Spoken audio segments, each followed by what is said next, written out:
আমার মাইন্ড নিয়ে খেলতেছিল তারা। প্রেশার মোমেন্ট ওই দুইটা বাউন্ডারি আমাদের জন্য অনেক ইম্পর্টেন্ট ছিল। 4 ওভার বল করলে হয়তো বা 1-2 ওভার আপনার খারাপ যাবেই। দেখেন পাওয়ার প্লেতে দুইটা রাইট হ্যান্ডই আমার জন্য তো একটু চ্যালেঞ্জিং, যেহেতু ওরা রুম করে খেলতেছিল, বাট মানে আমার মাইন্ড নিয়েই খেলতেছিল তারা। বাট যখন 5টা ফিল্ডারের বাইরে থাকে তখন তো একটু ভালো প্ল্যান করা যায়, বাট আমি ওই প্ল্যানটাই ট্রাই করার চেষ্টা করছি যে আমার স্ট্রেংথ যা ছিল আমি ওটার উপরেই গেছি। হ্যাঁ, দিন শেষে ভালো জায়গায় বল করছি, মিডল ওভারে ভালো বল করাতে ওদের দেখা যাচ্ছে আরও 20-30 রান কম হয়েছে, বাট মিডল ওভার অনেক ইম্পর্টেন্ট ছিল। বেসিক্যালি যদি আপনি বলেন যে পাওয়ার প্লে ওরা যেভাবে ইউজ করছে, আসলে যে কোনো টিমের জন্য এটা মানে শুধু মানে ভালো স্টার্ট বলবো না, অসম বলা যায় এক্ষেত্রে, কারণ 6 ওভারে অলমোস্ট 80 রান বা সামথিং। তো ওইখান থেকে ব্যাক করা হয়েছে এবং all credit goes to not only me, বলার সবাই ভালো বল করছে। আপনি যদি টু বি অনেস্ট আমারে কোশ্চেন করেন, কারণ সাইফুদ্দিন অন থাকে, রেগুলার না। তারপরে দেখা যাচ্ছে যে যেদিনকার ব্যাটাররা ভালো করে সেদিনরা টেলরা ব্যাটিং পায় না। তো ইন্টারন্যাশনাল ম্যাচে দেখা যাচ্ছে টেলদের অনেক দিন পরে পরে ব্যাটিং করতে হয়। যদি আমরা উপর থেকে অনেক ক্লাবস করি সেক্ষেত্রে হয়তো বা তাদেরকে আগায় নামতে হয়। তাই আমি বলবো এই জায়গা অনেক দিন পরে সাইফুদ্দিন এসে ইনিংসটা খেলছে আউটস্ট্যান্ডিং, বাট ওই প্রেশার মোমেন্ট ওই দুইটা বাউন্ডারি আমাদের জন্য অনেক ইম্পর্টেন্ট ছিল। প্ল্যান দেখেন সবাই সবার নিজস্ব প্ল্যান নিয়েই মাঠে আসে।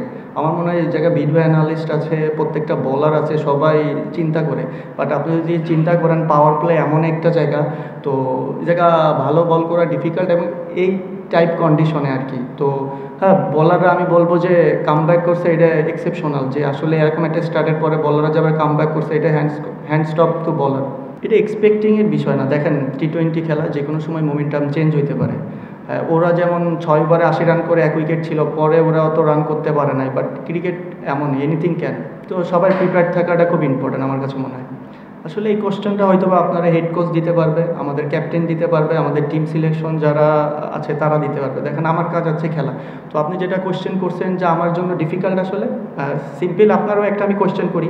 আপনি যে চ্যানেলে চাকরি করেন, 1 মাস এই চ্যানেলে 1 মাস ওই চ্যানেলে চাকরি করলে অবশ্যই আপনার জন্য এটা কমফোর্টেবল না। সেম থিং আমার জন্য ডিফিকাল্ট, বাট চেষ্টা করতেছি। 4 ওভার বল করলে হয়তো বা 1-2 ওভার আপনার খারাপ যাবেই, বাট দেখা যাচ্ছে সেই সময় আপনার যে এক্সিকিউশন করতেছেন ওটা পারফেক্ট হয় না। বাট আফটার যে আমি 3 ওভার এক্সিকিউশন ভালো করছি, এটা এক্সিকিউশনের উপর ডিপেন্ড করে এবং অল অ্যাবাউট সিচুয়েশন কি ম্যাটার করে ওটার উপর ডিপেন্ড করে আমি চেষ্টা করি। না, এটা আমার সাথে কখনো ডিসকাস করিনি, বাট আমার কাজ আছে খেলা। দেখেন অ্যাজ এ প্লেয়ার হিসেবে প্রথমত বাংলাদেশ টিমে খেলা একটা গর্বের বিষয়, প্রাইডের বিষয়। তো সেটা আমি 10 ম্যাচ পরে খেলি আর রেগুলার খেলি, এটাই ইম্পর্টেন্ট।